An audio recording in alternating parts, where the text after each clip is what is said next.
Hello, Gail here. Today I'm going to show you how to make a log cabin block. This is a log cabin block. It consists of dark sides and light sides. There are many different ways to make a log cabin block with different effects, but I'm going to show you the simple basic method in my preferred way. Lots of people like to use pre-cut strips. So they cut this strip to this size and they cut that strip to that size. I don't do that. I just use a strip that's long enough. Generally, my strips are 18 inches long, just because I've cut them from fat quarters and they are around about 18 by 20 inches square.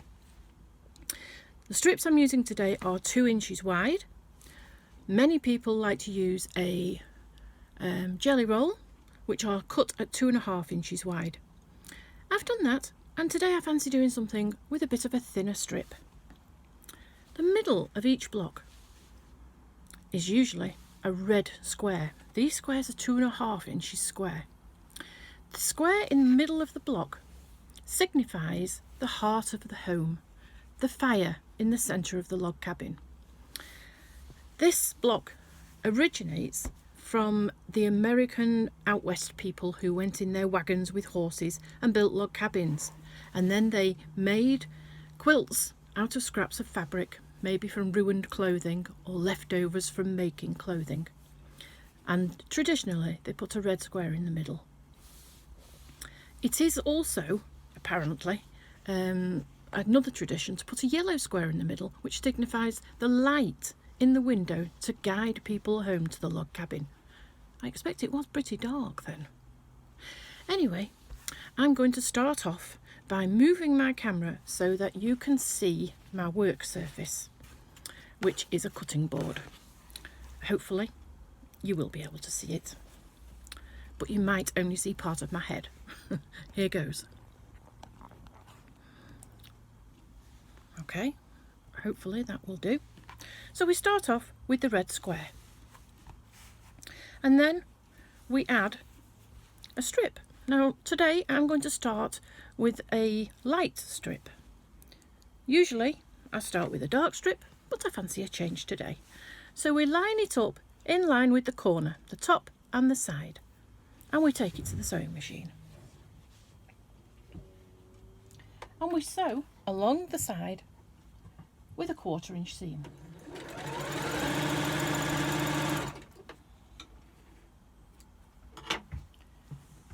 Let's move it a bit that way.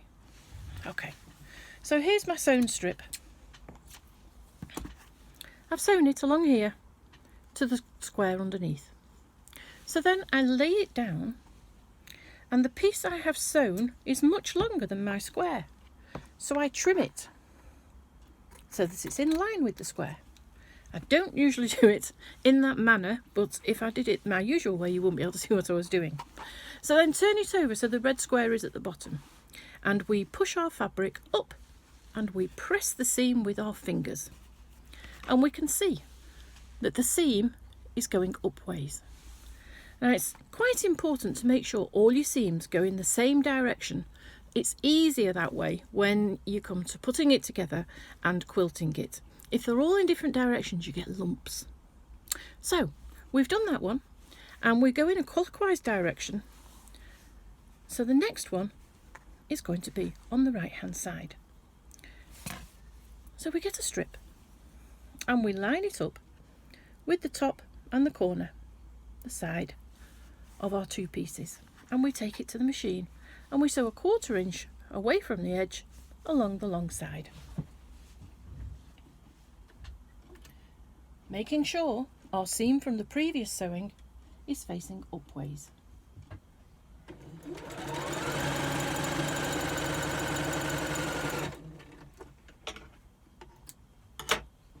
We bring it back to the table, lay it down, and we cut it off in line with the previous piece. Now you don't have to worry about the previous piece. There's only ever one previous piece. We turn it over so that the piece we've just sewn is on the top, and we push it up and down, pressing the seam with our fingers, and that seam is going upways, the same as that seam was going upways.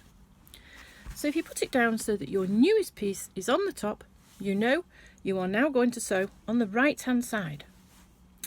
Now half the blocks in a log cabin, half of these strips are dark and half are light, and we divide them into two. We've done 1, 2 light, so now we're going to do a dark. I think I'll use this. So as before, we line it up with the top and the side, and we sew it, making sure our seam goes upwards.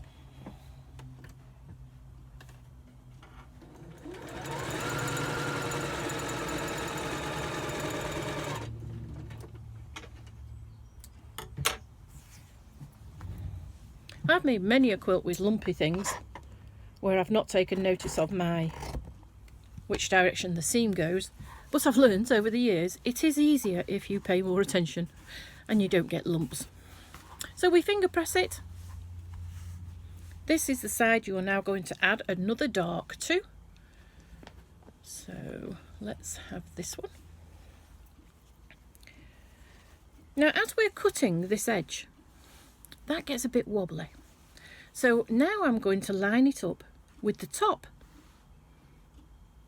and the side of the middle piece, because they are sides of the strips and we know that they are straight, whereas my cutting off is a bit wonky.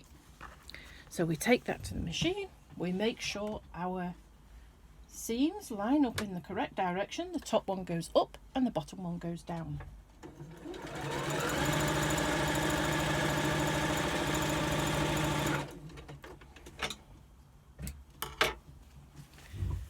We turn it over and we cut it off in line with the fabric. Whoops! That's dark. So we turn it over. You can see, oh, I'll press it first. So we turn it over and we finger press. And you can see on the back, all the seams are laying nice and flat. None of them are twisted. That used to be going up.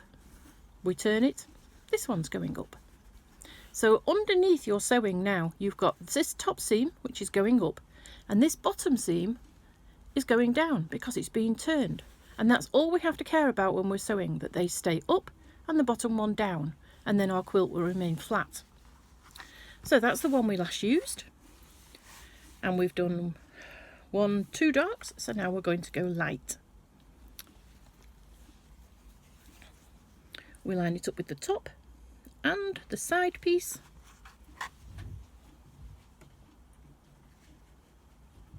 We make sure our seams are going in the right direction and we sew.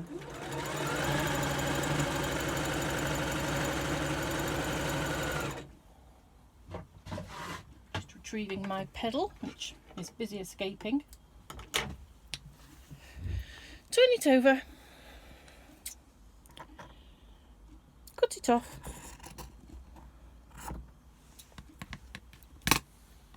turn it over again, push it up and finger press.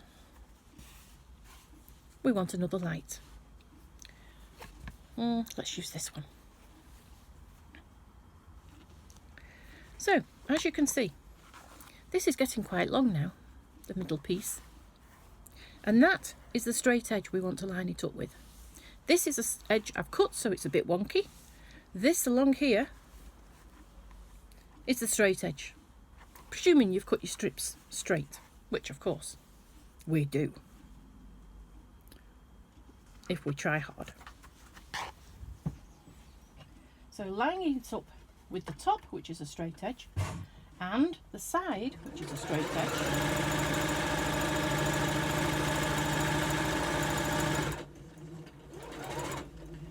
And making sure that our seams underneath go up at the top, down at the bottom.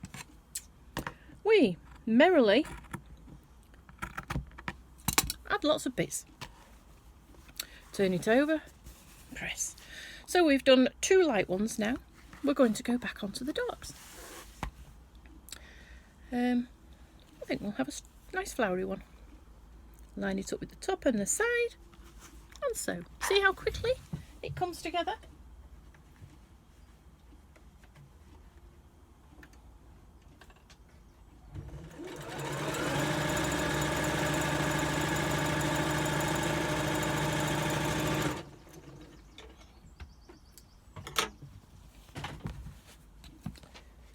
we snip it off in line, turn it over and finger press so the seam goes up. We are now going to lay another dark along this side. Now I'm using recycled fabrics from many different sources. So some of them are lighter than others. They're all cotton, but this is more of a cotton lawn, this one. Now some people would say that was a no-no, but I don't care.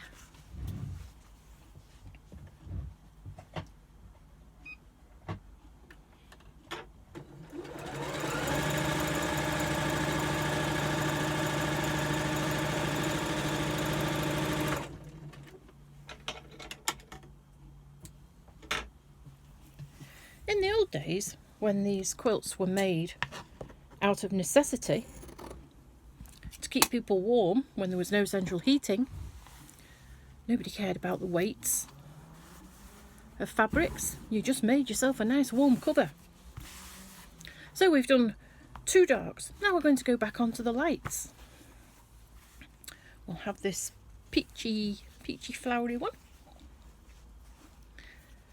Now some of my lights and some of the darks could be classed as a medium, which sometimes causes problems. Not big problems, but sometimes you think, oh, is it a dark or is it a light? You make your decision and you stick with it. That's the way to go.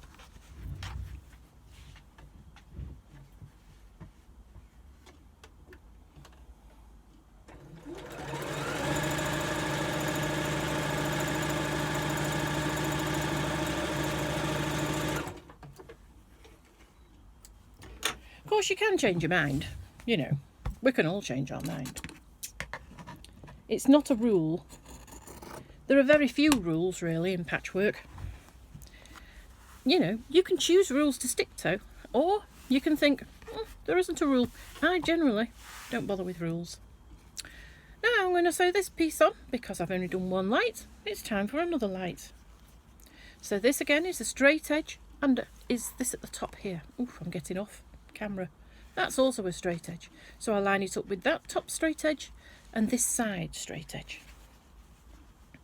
And when I've sewn this on, I'm going to sew it. No, I'm not. I'm going to measure it, because a log cabin block has to be square. And I'm thinking it's coming to the end. Just kicking the bucket under my table.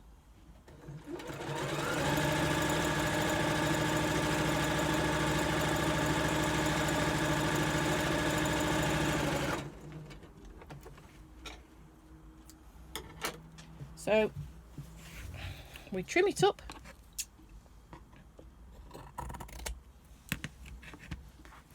We turn it over and we finger press.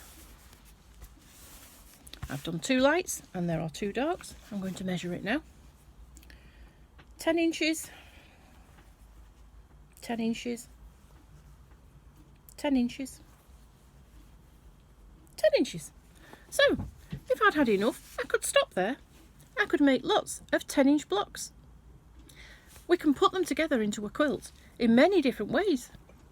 If you look on the internet or in books, go to the library, magazines as well sometimes, have many different patterns on how to put together all these different blocks that we make.